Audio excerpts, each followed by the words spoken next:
Hello, welcome to my channel CNCR science and math concept. हम यहाँ पे question कर रहे हैं class 12 physics.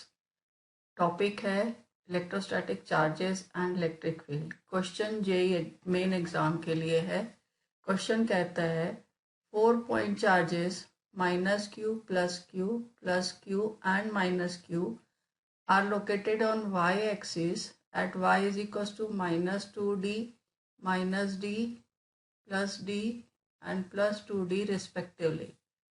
The magnitude of electric field E at a point on x-axis at x is equals to d, where d is much more greater than small d, will behave as it is inversely proportional to d, inversely proportional to cube of d, inversely proportional to square of d, inversely proportional to fourth power of d. तो यहाँ पे question करने से पहले हम यहाँ इसकी diagrammatically देखते हैं कि इसे हमें करना कैसे है। ये y एक्सिस है और ये है x axis. This is y axis and this is x axis.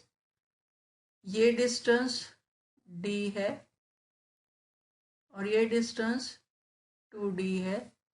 यहाँ पे भी ये डिस्टेंस -d हो गया और ये डिस्टेंस -2d हो गया। तो यहाँ पे हमारे पास -2d पे -q चार्ज दिया है। दिस इज -q, फिर +q, फिर +q और यहाँ पे फिर -q। और ये पॉइंट है जो कि x एक्सिस पे एट अ डिस्टेंस d पे जहाँ पे हमें इलेक्ट्रिक फील्ड फाइंड करनी है। इस पॉइंट को हम P कंसिडर कर लेते हैं। तो अब यहाँ पे 2d डिस्टेंस से पॉइंट P को अगर हम ज्वाइन करते हैं, इसी तरह d से भी ज्वाइन करते हैं इलेक्ट्रिक फील्ड के लिए, -d से भी ज्वाइन करते हैं और -2d से भी ज्वाइन करते हैं।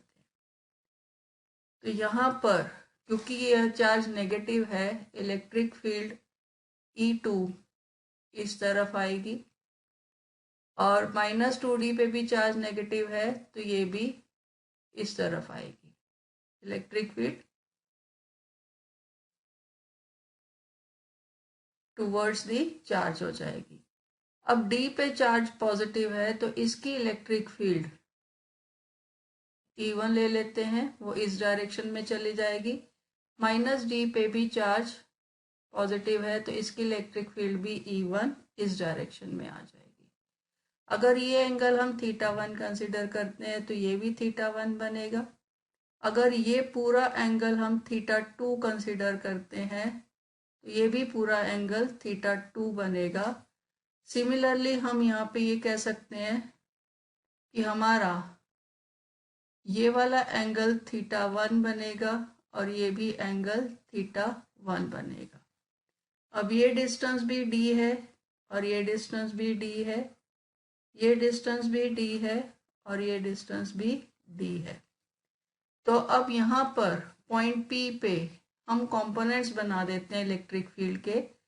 तो E2 के कंपोनेंट्स पहले इस तरफ बनेगा E2 sin थीटा और इस डायरेक्शन में बनेगा E2 cos थीटा। इसी तरह नेगेटिव y एक्सिस पे E2 sin थीटा और E2 cos थीटा।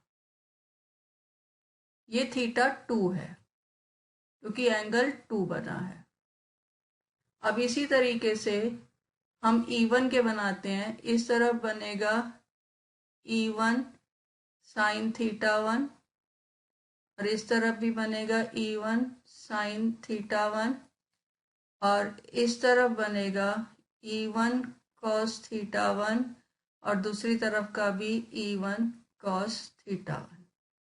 तो अब यहाँ पे E2 sin θ2 कैंसिल हो गया, E1 sin θ1 कैंसिल हो गया। तो हमारे पास net electric field E will be equals to E1 cos θ1, 2 बार है तो 2 अब E2 cos थीटा 2 अपोजिट में है, तो E2 ये भी 2 टाइम्स cos थीटा 2। अब इलेक्ट्रिक फील्ड E1 के लिए वैल्यू आ जाएगी हमारे पास E1, इलेक्ट्रिक फील्ड का फॉर्मूला होता है KQ बाय डिस्टेंस स्क्वायर। तो KQ डिस्टेंस स्क्वायर है। अब यहाँ पे डी डिस्टेंस पे पाइथागोरस थ्योरम लगाएंगे तो it will be D square plus capital D square, root का स्क्वायर हो जाएगा क्योंकि hypotenuse will be root of that. Similarly E2 की वैल्यू आ जाएगी KQ। अब E2 का ओरिजिन पे 2D डिस्टेंस पे है, तो ये आ जाएगा 2D का square that is 4D square plus D square, root का स्क्वायर। तो ये E2 की वैल्यू आ गई हमारे पास। अब E1 और E2 की वैल्यू को हम नेट इलेक्ट्रिक फील्ड में डाल के कैलकुलेट करते हैं। 2KQ upon D square plus D square cos theta 1 minus 2KQ upon 4D square plus D square cos theta 2। अब इसी तरीके से हम cos थीटा 1 और cos थीटा 2 की वैल्यू निकालते हैं। OP इस पॉइंट को हम A कंसिडर करते हैं और इस पॉइंट को B कंसिडर करते हैं और इस पॉइंट को C कंसिडर करते हैं और इस पॉइंट को D कंसिडर करते हैं। तो in triangle OPA cos theta 1 will be equals to D upon under root D square plus D square। इसी तरीके से in triangle OPC cos theta 2 is equals to D upon under root 4D square plus D square। अब इस values को भी हम net electric field के लिए डाल देते हैं, तो हमारे पास E। अब हमारे पास 2KQ कॉमन निकाल लेते हैं। cos theta 1 D upon under root D square plus D square multiplied by 1 upon D square plus D square minus यहाँ cos थीटा 2 है। cos थीटा 2 की value D upon under root 4D square plus D square into 1 upon 4D square plus D square. अब capital D भी हमारा बाहर common आ जाएगा, तो that is equals to 2KDQ 1 upon D square plus capital D square to the power 3/2 minus 1 upon 4D square plus D square to the power 3/2।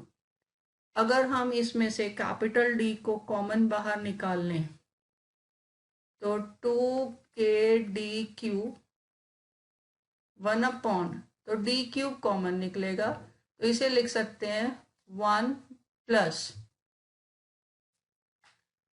D square by D square to the power 3/2 minus 1 upon D cube 1 plus 4D square by D square to the power 3/2।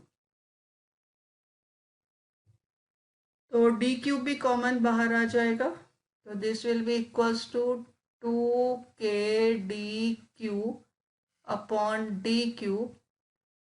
अब इसे हम लिख सकते हैं 1 plus D square by D square to the power minus 3/2 minus 1 plus 4D square by D square to the power minus 3/2। Since हमें दिया है कि D is much more greater than D, we use binomial theorem. using binomial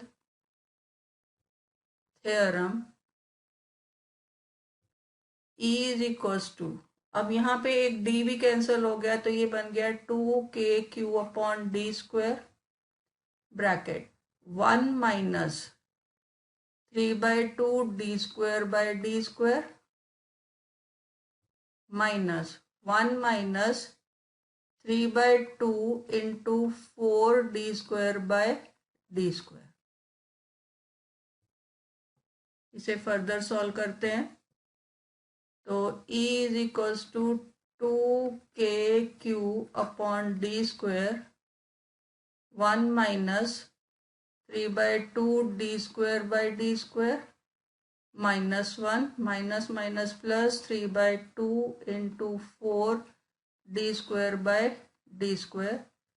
minus 1 cancel हो गया है plus 1 के साथ और ये 2 से 2 रह गया है तो this is equals to E is equals to 2kq by D square minus 3/2 D square by D square. अगर 2 डिवाइड नहीं करना है तो इसे हम लिख सकते हैं plus 12 upon 2 D square by D square, जिसे सॉल्व करने के बाद हमारे पास E is equals to 2kq upon D square 9/2 D square by D square और E is equals to 9kq D square by D to the power 4। Therefore हम ये कह सकते हैं कि E is inversely proportional to 4th power of distance.